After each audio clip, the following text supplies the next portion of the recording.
आता है कुछ हद तक, अपनी सरकार बनाने के लायक नहीं तो दूसरों की ना बनने के लिए तो आ जाता है काम। दूसरों की ना बन सके उतना तो हम करने लायक बन ही गए हैं। अगर अपनों की बनानी है, अपनी बनानी है, तो हमें और आगे बढ़ना होगा। जब हमारे उत्तर प्रदेश में 10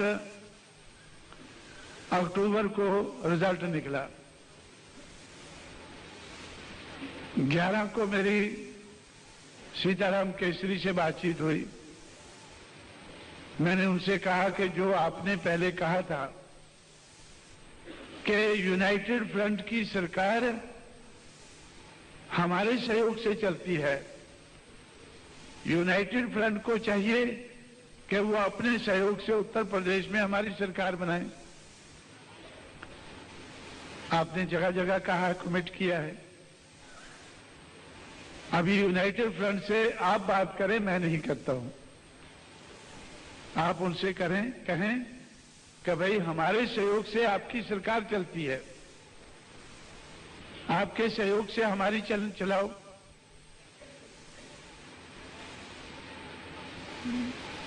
उसने कहा उनको, उन्होंने उनकी बात नहीं मानी। पता नहीं कैसे कहा होगा, लेकिन उन्होंने उनकी बात नहीं मानी।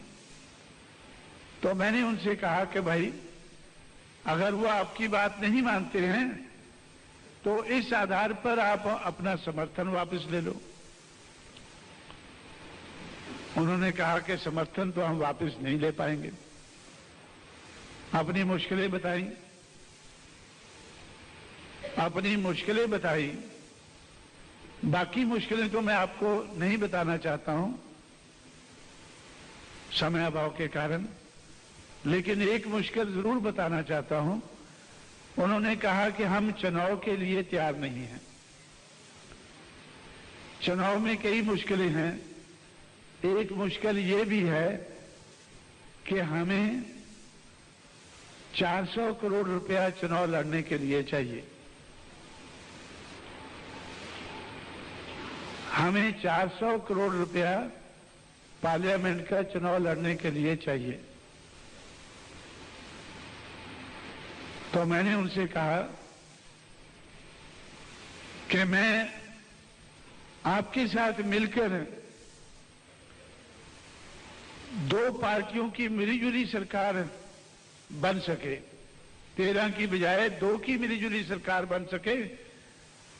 मुझे भरोसा है कि हम राव के साथ मेरा एग्रीमेंट था, लेकिन अब राव नहीं रहे, आप आ गए हैं, तो आप ये एग्रीमेंट कर लें कि हम मिलीजुली सरकार बनाएंगे, 2 पार्टियों की बनाएंगे। तो ये काम मैं करवा सकता हूं। बहुजन समाज का जितना आज हमें देश में सहयोग मिलता है, उसके भरोसे पर मैं कह सकता हूं कि हम ये काम कर सकते हैं। उन्होंने कहा लेकिन हमें तो चुनाव लड़ने के लिए 400 करोड़ रुपया चाहिए। तो मैंने उनसे कहा कि वे 543 सीटें हैं, तो 543 में से आप 400 लड़ लेना, हम 143 लड़ लेंगे। तो जब मैंने 400 कहा, उन्होंने कहा कि 400 पार्लियामेंट की सीटें लड़ाने के लिए हमें 400 करोड़ रुपया चाहिए। तो मैंने उनसे कहा कि 143 लड़ाने के लिए मेरे लिए तो 4 करोड़ भी बहुत होगा। मैं 4 करोड़ तक जनरेट कर लूंगा, आप लोगों के ऊपर कोई बोझ नहीं आएगा। लेकिन मैं तो 4 करोड़ से ही अपना काम चला लूंगा, तो कांग्रेस का काम 400 करोड़ से कम में नहीं चलेगा। अगर कांग्रेस का 400 करोड़ से कम नहीं चलता है तो बीजेपी का भी इससे कम नहीं चलता है। और जब सैकड़ों करोड़ रुपया चुनाव पर लगता है तो भ्रष्टाचार बढ़ता है। जो आज बढ़ा हुआ भ्रष्टाचार है, तो उसका कारण क्या है? चुनाव के ऊपर जो ये पैसा लगता है। लेकिन फिर भी चुनाव तो हमें लड़ना पड़ता है। हम लोग थोड़े पैसे से ज्यादा हम रिजल्ट दिखा सकें, ऐसा भी हम लोगों ने प्रबंध किया है, लेकिन थोड़े की भी कोई लिमिट है। अब सैकड़ों हजारों से काम नहीं चलता है, लाखों से भी नहीं चलता है। अगर हमें देश में अपनी मूवमेंट को आगे बढ़ाना है तो करोड़ों का खर्चा है, और करोड़ों का प्रबंध करने लायक हम लोग बन चुके हैं। चंद करोड़, ज्यादा नहीं, 400 करोड़ नहीं, 4 करोड़ तक। तो इसलिए साथियों, तो आप लोग जो ये सोच रहे हैं, आपको जो हमारे एमएलए या दूसरे नेता जो भाव नहीं देते हैं, उसका कारण एक ये भी है कि कांशीराम अपने बलबूते पर 1 करोड़, 2 करोड़, 3 करोड़, 4 करोड़ पैदा करने लायक बन गया है। उसका एक कारण ये भी है क्योंकि इन लोगों को आप लोगों से ज्यादा पैसा इकट्ठा नहीं करना है, और ना छोटे कर्मचारी इतना कर ही सकते हैं, कर सकते हैं अगर उनमें तमन्ना हो। क्योंकि जब मैंने ये जनरेटर ऑन किया था पॉलिटिकल पर्पस के लिए इलाहाबाद के चुनाव में, तो मैंने 1 वोट के साथ 1 नोट का मैंने डिमांड रखा था। इलाहाबाद चुनाव से मैंने ये काम शुरू करके उसके बाद जब मैं इलाहाबाद से चुनाव लड़ने के बाद वापस गया तो महाराष्ट्र के नागपुर के बीवी मेश्राम हैं, उनको मैंने हिसाब किताब के लिए रखा हुआ था। जिस दिन चुनाव खत्म हुआ दूसरे दिन हमने अपना अकाउंट बंद किया तो 2 लाख रुपया हमारे पास बचा था। चुनाव लड़ने के बाद वीपी सिंह के मुकाबले में, कांग्रेस के मुकाबले में चुनाव लड़ने के बाद हमारे पास 2 लाख रुपया बचा था, जो अकाउंट बंद करके, फाइल बंद करके तो बीबी मेश्राम दिल्ली ले गए थे। उसके बाद मैंने इटावा से चुनाव लड़ा। चुनाव जीतने के बाद मैं 2.5 लाख रुपया वापस लेके दिल्ली पहुंचा था। चुनाव हम समाज के बलबूते पर लड़के कामयाबी हासिल करके तो हम पैसों का जो अभाव है उसको पूरा करने लायक हम लोग प्रबंध करने लगे थे। जब मैंने इलाहाबाद का चुनाव लड़ा तो मुझे कुछ कमी नजर आई। तो इसके बाद जब मैंने इटावा से चुनाव लड़ा तो मैंने 2 सेक्रेटरी अपॉइंट किए, एक पैसा इकट्ठा करने के लिए, दूसरा खर्चने के लिए। एक तरफ से पैसा आता था और दूसरी तरफ से जाता था। 28 कमरे का होटल मैंने उधर बुक किया था। 28 कमरे के होटल में 2 कमरे मैंने ऐसे कोने पे रखे थे। एक कोने से पैसा आता था और दूसरे कोने से जाता था। पैसा आया भी और गया भी। चुनाव भी हमने जीता और फिर 2.5 लाख रुपया बचाकर हम लोग दिल्ली पहुंचे थे। तो इस समाज को तैयार करने के लिए हम लोगों ने बहुत से प्रबंध किए, और सबसे पहला प्रबंध जो हमने किया था वो पढ़े लिखे कर्मचारियों को संगठित करके, क्योंकि आप आज वही बातें कर रहे हैं जो बहुत पहले मैंने बताई थी। यह बहुत पहले हमने शुरू किया था। मैंने आपसे कहा है कि जब हम लोगों ने बामसेफ बट्टो बामसेफ बनाया था तो हम लोगों ने, विदर्भा क्षेत्र से था वो, अभी तो रिटायर हो गया, वो एक कोऑपरेटिव सोसाइटी में का खजांची था, तो मुझे लगा कि ये हिसाब किताब में अच्छा है, तो इसलिए मैंने उसको खजांची बनाया। और ये उससे वादा लेकर कि भाई हमारे समाज में लोग पैसा इकट्ठा करके खा पी जाते हैं। जब मैंने महाराष्ट्र में अंबेडकर जयंती के मौके ऊपर संघर्ष हुआ, हमें आंदोलन करना पड़ा, उस पूरे आंदोलन में पूरे का पूरा पैसा कांशीराम का लगा था। मैंने किसी एम्प्लॉई से भी इकट्ठा नहीं किया था, लेकिन सारे का सारा पैसा मेरा लगा था। लेकिन कुछ कर्मचारियों ने कहा कि इस आंदोलन में सबसे पैसा इकट्ठा किया जाए। मैंने कहा कि बड़ी अच्छी बात है, ये तो ऐसा होना चाहिए। तो उस वक्त पहली बार कूपन छपाए गए पैसा इकट्ठा करने के लिए। उन्होंने कमेटी बनाई, पैसा इकट्ठा करने के कूपन बांटे, इकट्ठा किया,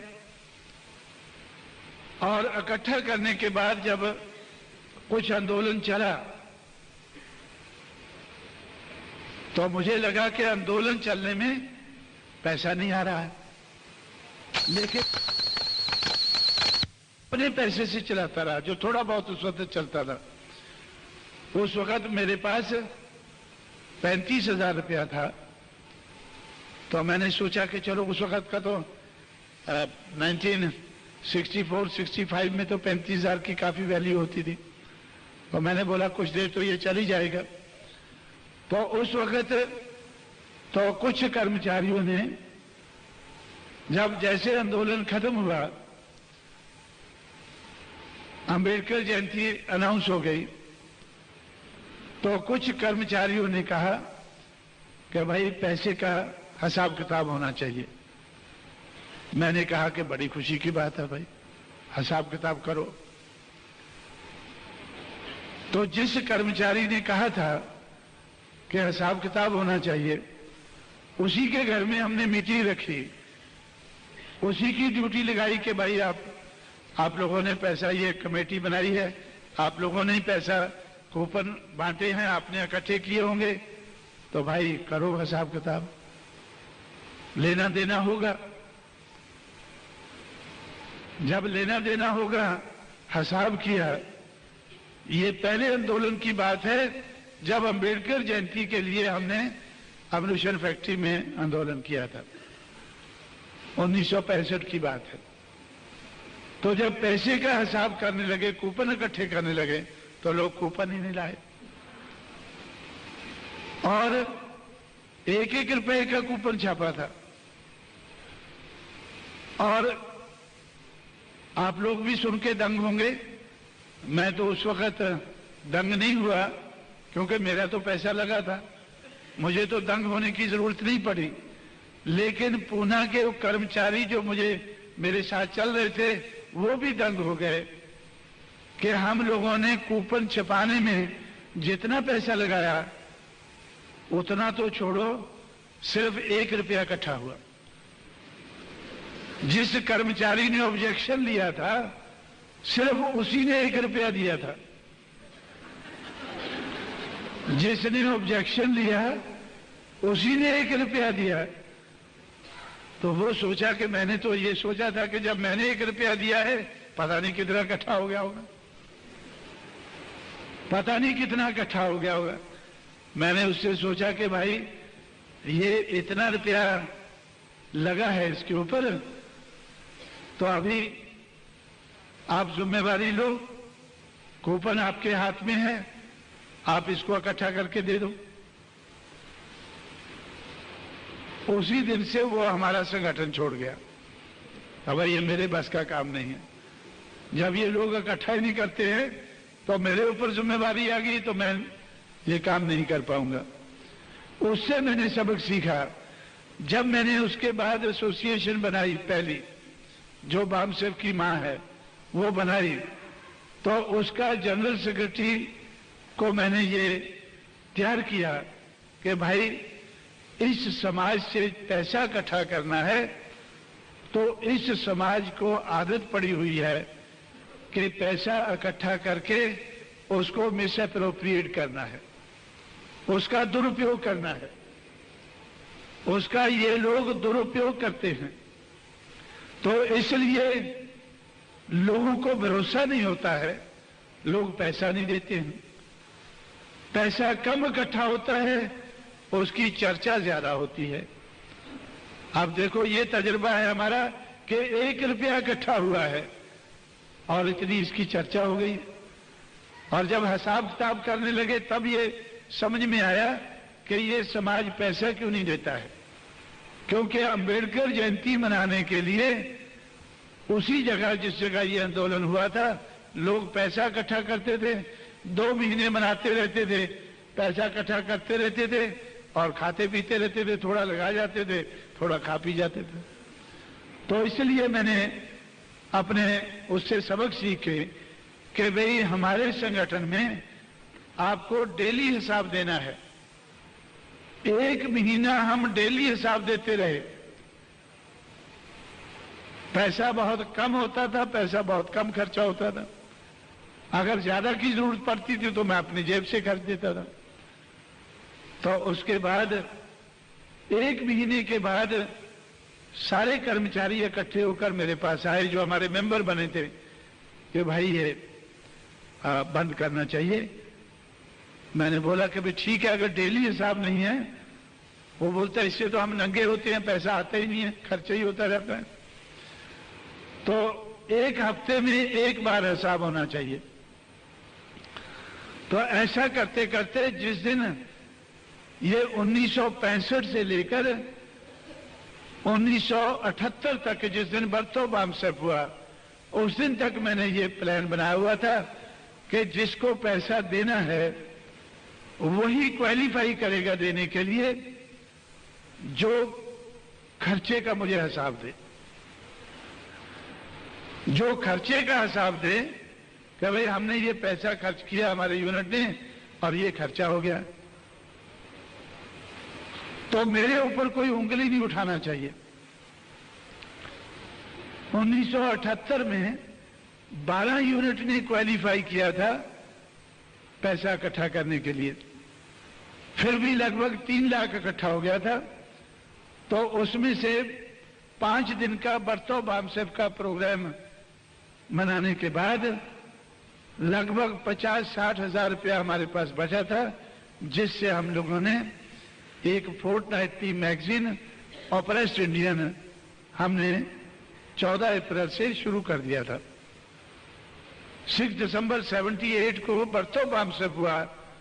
14 अप्रैल 79 से हम लोगों ने ऑपरेस्ट इंडियन शुरू किया। फिर उसका हिसाब किताब रखते गए। इससे मैंने सबक सीखकर उसी वक्त जब मेरे से हिसाब पूछा गया और पैसा इकट्ठा हुआ, हमने देखा कि भाई पैसा इकट्ठा हुआ है, पैसा इकट्ठा हुआ है 1 रुपया, और जिसने 1 रुपया दिया है वही कहता भी हिसाब किताब करो, और हिसाब किताब करते हैं तो वो उसमें कुछ निकलता नहीं है। उस वक्त मैंने फैसला कर लिया कि आई मस्ट हैव, अगर मुझे इस समाज में को संगठित करना है, आगे बढ़ना है, तो भाई मैं कैसे हिसाब किताब ये करता रहूंगा। सारा समय अगर हिसाब किताब में ही लग जाएगा, अगर सारा समय हिसाब किताब में ही लग जाएगा, तो मैं काम कब कर पाऊंगा। हम लोग काम क्या करेंगे, रिजल्ट क्या दिखाएंगे। तो इसलिए मैंने फैसला किया कि I must have no family and no property. मेरा कोई घर घाट नहीं होना चाहिए, और मेरा कोई प्रॉपर्टी नहीं होनी चाहिए। अगर घर घाट होगा तो मुझे प्रॉपर्टी चाहिए, पैसा चाहिए। पैसा समाज से इकट्ठा करके मैं ये काम चलाऊंगा तो मुझे हिसाब किताब देना होगा। हिसाब किताब देने का आज तो मैं, जब सैकड़ों में इकट्ठा होता है, जब सैकड़ों में भी नहीं होता है, 1 ही रुपया इकट्ठा होता है, तो तब तो मैंने हिसाब किताब दे दिया है। उसके बाद जब 10-20 रुपया 100 रुपए तक इकट्ठा होने लगा तो तब मैंने खजांची की जिम्मेवारी लगा दी। जब तक पूना में वो बामसेव की मदद रही तो तब तक कभी 2000 से ज्यादा इकट्ठा नहीं हुआ। एक बार हमने, रिकॉर्ड है हमारा, कि 2000 हमने इकट्ठा किया। हिसाब किताब भी 2000 का देना कोई ज्यादा मुश्किल नहीं था। लेकिन चुनाव लड़ते वक्त मैंने ये फैसला किया था कि जो चुनाव मैं लड़ूंगा तो उस चुनाव का जिस दिन रिजल्ट निकल दे उस दिन दूसरे दिन अकाउंट बंद हो जाना चाहिए, जो मैंने तजुर्बा करके किया, और दूसरे दिन ही वो फाइल क्लोज हो जानी चाहिए। और कोई भी कभी भी कितने साल के बाद भी मुझसे पूछ ले तो मैं वो फाइल खोल के उसको हिसाब किताब दिखा सकता हूँ। आज भी जो मैंने इलाहाबाद का चुनाव लड़ा और हारा, उसके बाद इटावा का चुनाव लड़ा, जीता, तो दोनों की फाइलें आज भी मौजूद हैं। हम बता सकते हैं कि कितना पैसा आया और कितना पैसा गया और उसके बाद कितना पैसा बचा। मुझे याद है कि 2 लाख रुपया बचाकर हम लोग इलाहाबाद से लेकर आए थे और 2.5 लाख रुपया बचाकर हम इटावा से लेकर गए थे। तो हमने ये पैसे की जिम्मेवारी, पैसे की हम लोगों ने इकट्ठा करने की जो आदत है, जो समाज में आदत है, वो हम लोगों ने बड़े पैमाने पर डाली है। जो हम पैसा इकट्ठा करके बचाकर ले गए थे तो उसमें पढ़े लिखे कर्मचारियों का भी कुछ पैसा था, लेकिन समाज में दूसरे लोग जो पैसा देने लायक है उनको भी हमने इकट्ठा करने की आदत डाली। और उसके बाद हम लोगों ने थोड़े पैसे से ज्यादा काम करने की जो आदत डाली है। मैंने 4200 किलोमीटर बाइसिकल चलाकर इस मूवमेंट को के लिए प्रचार किया। 4200 किलोमीटर बाइसिकल के ऊपर दिल्ली के चारों तरफ 7 सूबों में मैंने प्रचार किया। 4200 किलोमीटर क्यों किया? क्योंकि मैं अपने समाज के लोगों को बार बार कहता रहा कि भाई छोटे साधनों का बड़े पैमाने पर इस्तेमाल करो। अगर हमें बड़े साधन वालों का मुकाबला करना है तो छोटे साधनों का बड़े पैमाने पर इस्तेमाल करो। आप लोग पैरों पे चलकर और पैदल चलकर और साइकिल का इस्तेमाल करके अपनी मूवमेंट को बनाओ। और मैंने कभी ज्यादा साइकिल चलाने के लिए सलाह नहीं दी, लेकिन जितना भी सलाह दी उतना भी लोगों ने नहीं मानी। एक बार मैंने 200 किलोमीटर तक साइकिल चलाने के लिए बड़ा भारी प्रयास किया। दिल्ली से आगरा 200 किलोमीटर है, दिल्ली से अंबाला कैंट 200 किलोमीटर है, और इसी तरह से जो भी 5 नेशनल हाईवे दिल्ली में आते हैं, 5 नेशनल हाईवे से 200 किलोमीटर से मैंने साइकिल पर सवार होकर प्रचार करते हुए हमारे साथी ये दिल्ली पहुंचेंगे, ऐसा मैंने उनको सलाह दी। और आगरा से भी मैंने 200 किलोमीटर से रैलियां मैंने शुरू की लोगों को तैयार करके। लेकिन दिल्ली में मैंने किसी जगह से 100 साइकिल को तैयार किया, किसी से 50 को किया, किसी से 40 को किया। भाई चलो भाई आप दिल्ली की तरफ चल तो दिए, लेकिन दिल्ली में सिर्फ एक साइकिल सवार पहुंचा। 200 किलोमीटर से ये दिल्ली है, 200 किलोमीटर से उनको चलाया और दिल्ली में सिर्फ एक आदमी साइकिल सवार पहुंचा। उसका नाम है अमन कुमार नागरा, हरियाणा का वो हमारा प्रेसिडेंट है, जिसको मैंने अंबाला कैंट से 40 आदमियों के साथ शुरू किया था। सिर्फ वो अकेला आदमी उधर पहुंचा। बाकी जो 300-400 आदमियों को मैंने शुरू किया था, एक नहीं पहुंचा।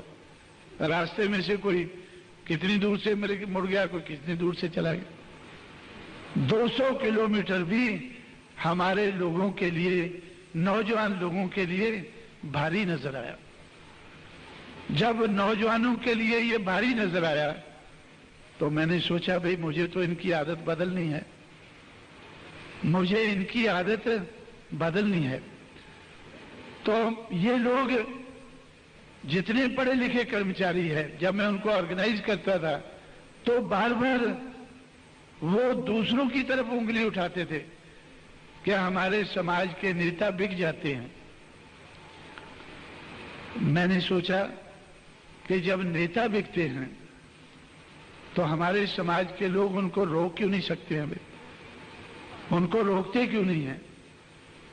क्यों नहीं रोक पाते हैं? मेरी समझ में नहीं आता था।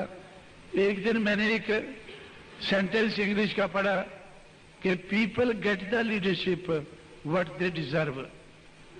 लोगों को ऐसे नेता मिल जाते हैं जैसे लोग होते हैं, लेकिन कभी कभी कोई एक्सेप्शन होता है, कोई और उनमें महापुरुष पैदा होता है तो वो एक एक्सेप्शन बन के चलता है। नहीं तो हमेशा लोगों को ऐसे नेता मिलते हैं जैसे लोग होते हैं। तो इस आधार को मैंने उत्तर प्रदेश में बनाकर लोगों को समझाना शुरू किया। मैंने ये काम बीपी मौर्य के क्षेत्र में, जहां मुझे बार बार लोग बुलाते थे अपना प्रोग्राम के लिए, मैंने उनके लिए शर्त रखी। मैं सब जगह जाता था लेकिन अलीगढ़ नहीं जाता था। उन्होंने कहा कि आपने अंबेडकर मेला ऑन व्हील्स पूरे उत्तर प्रदेश में घुमाया है लेकिन अलीगढ़ को छोड़ गए हैं। मैंने उनसे कहा कि भाई मुझे अलीगढ़ से नफरत है, क्योंकि उधर बीपी मौर्य के बारे में आप लोगों का अच्छा ख्याल नहीं है। बीपी मौर्य आप कहते हैं कि वो बिक गए, चले गए, मूवमेंट छोड़ गए, लेकिन मैं आपकी तरफ देखता हूं कि बीपी मौर्य चले गए, आप दूसरा आदमी क्यों नहीं पैदा कर पाए? अगर आप लोगों ने बीपी मौर्य को पैदा किया है तो भाई आप दूसरा भी किसी को पैदा कर सकते थे। अगर एक चला गया है आप दूसरे पैदा कर सकते थे। तो मैं नहीं मानता हूं कि आपने बीपी मौर्य को पैदा किया है। वो अपने आप पैदा हुआ, अपनी कमाई करके चला गया। इसलिए मेरा ऐसा ख्याल है कि people get the leadership what they deserve. लोगों को ऐसे नेता मिलते हैं जैसे लोग होते हैं।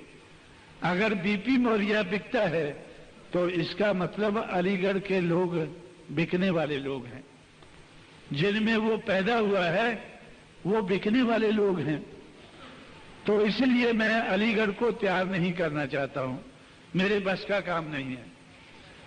तो उन लोगों को बुरा लगा कि भाई ये तो बोलता है कि भाई मैं नहीं आऊंगा, हमको इन्होंने पूरे उत्तर प्रदेश को तैयार कर रहा है लेकिन अलीगढ़ को छोड़ दिया है, तो अभी इनको किसी हालत में मनाना चाहिए। तो मैंने उनसे कहा कि भाई ठीक है, मैं मान जाऊंगा, मैं मान जाऊंगा। जब मैं आऊंगा उधर तो स्टेज पर चढ़ने से पहले आप लोगों ने मुझे सिक्कों में तोलना है। स्टेज पर चढ़ने से पहले आप लोगों ने मुझे सिक्कों में तोलना है। तो 17,000 रुपया उन्होंने सिक्कों में तोलकर मुझे दिया। फिर मैं स्टेज पर चढ़ा। स्टेज पर चढ़ते ही बोला मैंने उनको कि भाई अब मैं आप लोगों से बात करने को तैयार हूं, क्योंकि आप लोगों ने बिकना है, लेकिन मेरा शेयर तो आपने पहले दे दिया है ना। आप बिक जाएं और बाद में मैं हाथ मलता रहूं, ये मुझे अच्छा नहीं लगेगा। अब आप अगर बिक जाते हैं तो मुझे कोई एतराज नहीं है, मेरा हिस्सा मुझे मिल गया है। आप लोगों ने मेरा हिस्सा मुझे दे दिया है, अगर आपको अब बिकना है तो बिक जाएं। तो उन्होंने कहा नहीं, हम नहीं बिकेंगे, अभी हम आपकी बात मानेंगे। और मैंने उनसे कहा कि ये जो आपने मुझे दिया है ये भी समाज के ऊपर ही लगने वाला है। तो इस तरह से साथियों, तो आदत को बदलने के लिए मैंने लोगों से कहा कि मैं ये प्रचार करना चाहता हूं कि people get the leadership what they deserve. लोगों को ऐसे नेता मिलते हैं जैसे लोग होते हैं। अगर हमें ना बिकने वाले नेता चाहिए तो हमें ना बिकने वाला समाज बनाना होगा। आओ हम मिलकर ना बिकने वाला समाज बनाएं। ये प्रचार करने के लिए मैंने साइकिल का इस्तेमाल किया और मैंने 4200 किलोमीटर ये प्रचार किया। मेरे पीछे लोग आते गए जाते गए, लेकिन मैं 4200 किलोमीटर 1 किलोमीटर भी साइकिल से नहीं हटा। जितने किलोमीटर हम चले तो 4200 किलोमीटर मैंने पूरे किए। और मैंने शुरू किस दिन किया था? जिस दिन मेरा 15 मार्च को 40 साल का जन्मदिन हुआ था।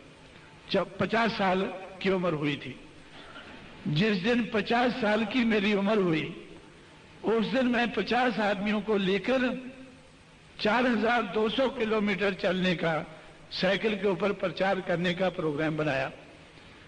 4200 किलोमीटर 38 दिन में पूरे करने के बाद फिर मैंने लोगों से कहा कि अब आप 200 किलोमीटर तक ये संगठन बनाने का काम साइकिल से आप करें। 5000 किलोमीटर मैं पैदल चला हूं अपने समाज को सलाह देने के लिए कि भाई 20 किलोमीटर तक आप पैदल चला करें। 20 किलोमीटर तक आप पैदल चला करें अपने समाज को संगठित करने के लिए, अपने समाज की मूवमेंट को पैदा करने, कामयाब बनाने के लिए, और 200 किलोमीटर तक साइकिल का इस्तेमाल करें। तो हम लोगों ने बाद में, मैंने इस मूवमेंट को पॉपुलराइज किया और मेरा ख्याल अभी तो पूरी बाकी चीज तो आपको कोई बाकी लोग बताएंगे या फिर कभी मौका होगा तो बताऊंगा कि मैंने बड़ी भारी लहर उत्तर प्रदेश में इस आधार पर पैदा की। और मैं एक मीटिंग में तब जाता था जब मुझे लोग तोलते थे पैसों में। जहां मुझे तोलते थे पैसों में, उसी में मैं जाता था। सरकार ने जब बामसेफ को तोड़ा, जब सरकार ने बामसेफ को मुझसे छीना, तो वो क्यों छीना? क्योंकि बामसेफ के लोगों ने सरकार को बताया कि कांशीराम समाज से पैसा इकट्ठा करता है और हमारे माध्यम से इकट्ठा करता था। उस वक्त तक सरकार, दिल्ली की सरकार ये सोचती थी कि कांशीराम को पैसा विदेशों से आता है। उस वक्त तक सरकार सोचती थी कि कांशीराम को पैसा विदेशों से आता है। लेकिन जब उसको पता चला कि ये तो इन टट्टुओं से पैसा इकट्ठा करता है, तो उन्होंने सोचा कि मेरे खिलाफ 200 पेपरों में अभियान चलाया पहली बार। खासकर जिन पेपरों में हमारे लोग निकालते हैं कि कांशीराम को पैसा मत दो, कांशीराम को पैसा मत दो। लेकिन कांशीराम ने उस वक्त अपनी शख्सियत इतनी बना ली थी कि मैंने अपने लोगों से कहा कि अब मैं आपके प्रोग्राम में तभी आऊंगा जब आप मुझे सिक्कों में तोलेंगे। और कम से कम 10,000 आदमी मेरे सामने, 16,000 आदमी 16,000 रुपया मुझे दोगे, 12,000 रुपया दोगे, 12,000 आदमी मेरे सामने होंगे और 3,000 बाइसिकल आप मुझे दिखाएंगे। तो मैं 100 मीटिंगों में ऐसा किया, तो 12 लाख रुपया मैंने 100 दिन में इकट्ठा किया। अपने लोगों से 12 लाख रुपया मैंने 100 दिन में, जिसमें कोई कर्मचारियों का इन्वॉल्वमेंट नहीं था, समाज का हो गया था। कर्मचारियों से बढ़कर समाज का हो गया था कि 12 लाख अगर आप मुझे मीटिंग लगाना चाहते हैं, मैं आऊंगा, आप मुझे सिक्कों में तोलेंगे, या सिक्कों में तोलना भी बंद करो, मैं सिक्के लेके क्या घूमता रहूंगा, कैश दे दो 12,000 रुपया, 12,000 आदमी इकट्ठे कर लो और 3,000 साइकिल दो। मैं जाकर जहां मीटिंग होती थी उससे 1 किलोमीटर दूर बैठ जाता था और टीम भेजता था कि जाकर गिनो कि क्या 3,000 साइकिल हैं, क्या 12,000 लोग इकट्ठे हो गए हैं। तो तब मैं स्टेज पर जाता था और 12,000 रुपया लेकर तब मैं स्टेज पर चढ़ता था। ठीक है साथियों, मुझे तो अभी हवाई जहाज पकड़ना है, तो मैं तो खैर अभी ये बात अभी बहुत देर के बाद आप लोगों से मिला हूं, कुछ बातें मैं आपको बता ही देना चाहता हूं। अभी 5-7 मिनट, अच्छा हुआ आपने बता दिया, नहीं तो मेरा हवाई जहाज मिस हो जाता, क्योंकि 12 बजे तो मुझे पंजाब जाना है। फिर तो ख्याल है मैं बहुत बार आप लोगों को बताया है। तो मैंने अपनी तमन्ना को सच्ची बनाकर, अपनी सही बनाकर बहुत से रास्ते निकाले हैं, और अब हम ऐसे मौके पर है कि जब मैं ये प्रतिज्ञा करके चलता हूं कि 20वीं सदी खत्म होने से पहले हमें बहुजन समाज को इस देश का हुक्मरान समाज बनाना है। इनसे सबक सीखना है, तो सबक सीखकर ही मैं आगे बढ़ता रहा हूं।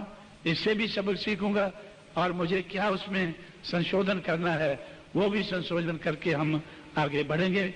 अब मुझे आगे 10 बजे तक दिल्ली पहुंचना है और 10 आदमी मेरा 10 जगह से इंतजार कर रहे हैं, उनको बोल के आया हूं। हिमाचल प्रदेश से लेकर बंगाल तक के लोग बैठे हैं, उनको 1 घंटे में समाप्त करके 12 बजे फिर मुझे आगे बढ़ना है। मैं तो तमन्ना को सच्ची करके आगे बढ़ रहा हूं। आप लोग भी अपने बारे में सोचो कि आपको आगे कैसे बढ़ना है।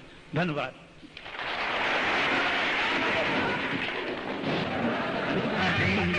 खुशहाली का आओ हमारे साथ जो करनी है नैया पार। बीएसपी की पुकार, बीएसपी की पुकार, बीएसपी की पुकार, आओ हमारे साथ जो करनी है नैया पार। आओ हमारे साथ जो करनी है नैया पार।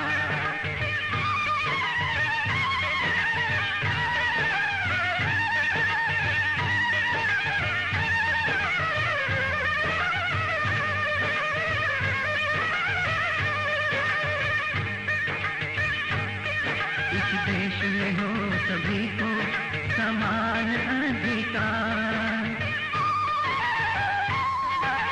देश में हो सभी को समान अधिकार। हर दिल से हम करेंगे हर दिल का एतबार, हर दिल का एतबार। आओ हमारे साथ जो करनी है नैया पार। बीएसपी की पुकार, बीएसपी की पुकार, बीएसपी की पुकार, आओ हमारे साथ जो करनी है नैया पार। आओ हमारे साथ जो करनी है नैया पार।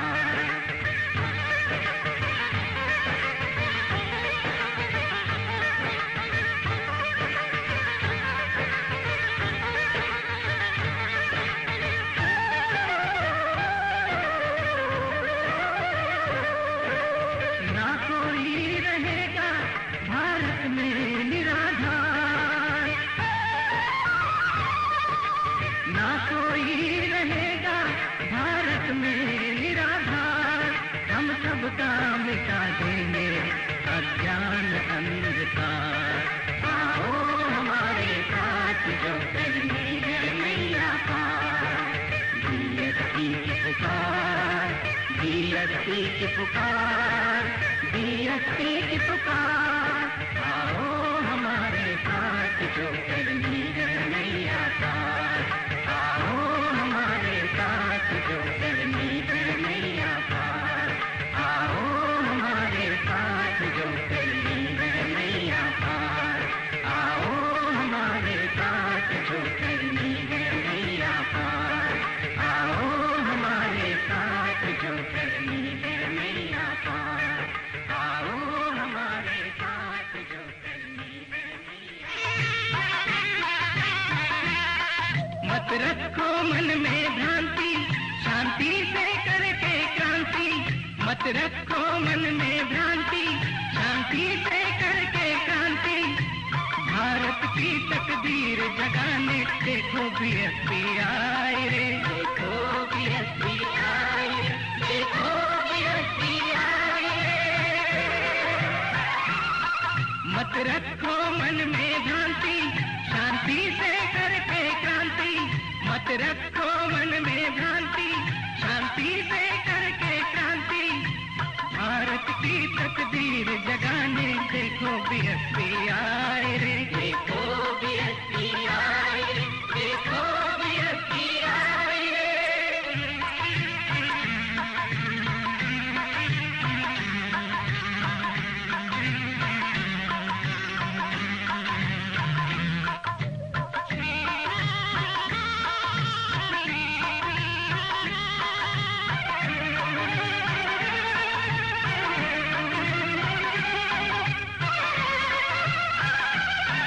अब तक की सरकारों ने रोने के सिवा हमें क्या दिया,